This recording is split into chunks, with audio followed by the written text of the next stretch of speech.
Hi hello నమస్తే welcome to Yashika garden. ఈరోజు ఈ వీడియోలో మన గార్డెన్లో ఉన్న నూరు వరహాల మొక్క గురించి తెలుసుకుందామండి. ఇది చూసారు కదా, నూరు వరహాల మొక్క అంటే మనకి మొగ్గలు స్టార్ట్ అయినప్పటి నుంచే గుత్తులు గుత్తులుగా వస్తుంటుంది అనమాట.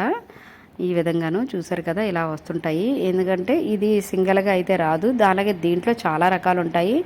వైటు, పింక్, ఎల్లో అలా చాలా రకాలుగా ఉంటాయన్నమాట. మన దగ్గర అయితే మంచి రెడ్ కలర్ ఉంది. ఇది చూసారు కదా ఎంత బాగుందో, ఈ కలర్ ఉంది మనకి. ఇప్పుడు ఇది ఏంటంటే మనకి పువ్వులు ఎప్పుడైతే దీనికి మొగ్గలు ఎప్పుడైతే స్టార్ట్ అయ్యో ఇంకా కంటిన్యూస్గా వస్తూనే ఉంటుంటాయి అన్నమాట.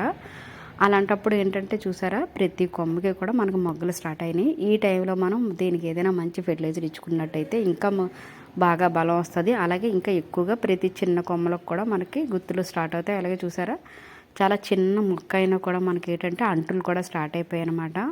మనం అంటే మొక్క స్టార్ట్ అయిన కొన్ని రోజుల తర్వాత నుంచి మనం ఏదో ఒకటి ఫెర్టిలైజర్ కానీ ఏదో ఒకటి ఇచ్చుకుంటూ ఉన్నట్టయితే వీటికి ఇంకొంచెం బలం వస్తుంది అనమాట. ఇది చూడండి, ఈ మొగ్గలన్నీ కూడా మనకి ఇంకా ఎక్కువ గ్రోత్ అవుతుంది. అలాగే ఈ కొమ్మలు ఉన్నాయి కదా, వీటిల్లో కూడా స్టార్ట్ అవుతాయి అన్నమాట. ముందుగా మనం ఏంటంటే ఇది అలాగే నూరు వరహాల మొక్క అండి, దీనికి చాలా బెనిఫిట్స్ ఉన్నాయండి ఈ మొక్క వల్ల. మనకి ముందుగా మనం ఏ ఫెర్టిలైజర్ వేసినా ఆ ఫెర్టిలైజర్ మనకి మొక్కకి అందాలి అంటే ఇలాగ ముందు మొక్క చుట్టూ కొంచెం తవ్వుకుంటూ ఉండాలన్నమాట. అలా తవ్వుకుంటూ ఉన్నట్టయితేనే మనం ఏ ఫెర్టిలైజర్ వేసినా ఏది వేసినా కూడా ఆ రూట్స్ వరకు వెళ్తుంటుంది. అలాగే రూట్స్కి ఏంటంటే బలాన్ని కూడా ఇస్తుంది అనమాట. అలాగని చూడండి, ఇది మొత్తం మొక్క చుట్టూ కూడా ఇలా ఈ విధంగా తవ్వుకోండి. ఇలా తవ్వుకున్నట్టయితే అంటే కొంచెం గుల్లగా చేసుకోవాలన్నమాట. ఈ చూసారు కదా, ఈ కొమ్మలన్నీ కూడాను ఈ ప్లేసులన్నీ కూడా ఇప్పుడు మనం వేసే ఫెర్టిలైజర్స్ ఏవైతే ఉన్నాయో వాటి వల్ల ఏంటంటే అక్కడ కూడా మనకి మొగ్గలు స్టార్ట్ అవుతాయి అనమాట. ఇంకా ఆల్రెడీ ఎలాగ స్టార్ట్ అయింది కనుక ఇవన్నీ కూడా స్టార్ట్ అవుతాయి. స్టార్ట్ అయినవి కూడా ఇంకా ఎక్కువ అంటే పెద్ద పెద్ద గుత్తులుగా వస్తుంటాయి అన్నమాట. ఇది ముందుగా ఏంటంటే బోన్ మిల్ పౌడర్ చూసారు కదా, ఇదైతే మాత్రం మొక్కకి చాలా గ్రోత్ అవుతుందండి. నేనైతే ఒక హాఫ్ స్పూన్ వేసుకుంటున్నాను. అది కూడా దగ్గరగా కాకుండా కొంచెం దూరంగా, మరీ రూట్స్ దగ్గరగా వేసుకోకూడదు.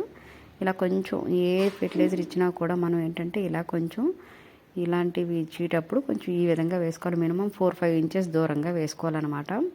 చూడండి, వేసుకున్న తర్వాత ఇది ఈ విధంగా ఇలా కప్పేసుకోండి. ఇలా కప్పేసుకున్నట్టయితే ఇది లోపలికి వెళ్తుంది. మనం వాటర్ వేసినా ఏం వేసినా కూడా మొక్కలకి బాగా దిగుతుంది అన్నమాట. అంటే దాన్ని మొత్తం అంతా బలం ఇస్తుంది. అలాగే మెయిన్ ఏంటంటే చూసారా, ఇది ఇంకా బెస్ట్ ఫెర్టిలైజర్ అండి, లిక్విడ్ ఫెర్టిలైజరు. ఇది బియ్యం కడిగిన నీళ్ళు అనమాట.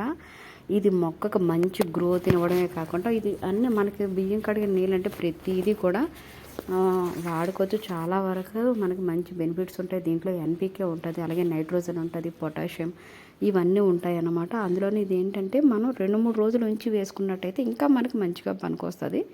నేనైతే ఇప్పుడు ఇన్స్టెంట్గా వేశాను, ఇప్పుడు కడిగే అంటే వేసిన నీళ్ళే అయినా పర్లేదు, ఇది కూడా మనకు మంచిగా పనిచేస్తుంది. ఇంకోటి ఏంటంటే మనకి ఈ మొక్క చాలా వరకు మనకి చాలా మంచి ప్రయోగాలు ఉంటాయి. ఈ పువ్వులు ఏదైతే ఉన్నాయో అది మనం ఎండబెట్టి పౌడర్ చేస్తే ఒకటి స్కిన్కి పనికొస్తుంది, అలాగే హెయిర్కి పనికొస్తుంది. అంటే హెయిర్ ఫాల్ కంట్రోల్ అవడానికి అన్నిటికీ చాలా వరకు పనికొస్తుందండి. మీకు ఈ వీడియో నచ్చినట్టయితే దీంట్లో ఏదైనా కంటెంట్ ఉంది అనిపిస్తే ప్లీజ్ లైక్ చేసి సబ్స్క్రైబ్ చేసుకోండి. Thank you so much.